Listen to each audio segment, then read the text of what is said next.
ده سيناريو. semakin todo.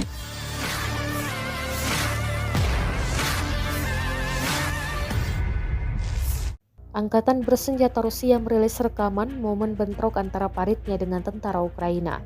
Dari dalam parit, tampak tentara Ukraina meluncurkan tembakan brutal berbekal senapan laras panjang, RPG, dan granat tangan. Parit tentara Ukraina jadi sasaran hangat.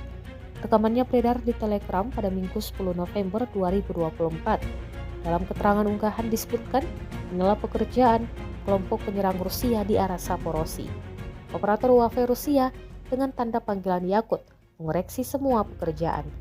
Video ini menunjukkan cuplikan orang pertama tentang bagaimana para pejuang menyerbu tentara Ukraina. Jelas narasi unggahan Rusia.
Download Tribun X sekarang, menghadirkan lokal menjadi Indonesia.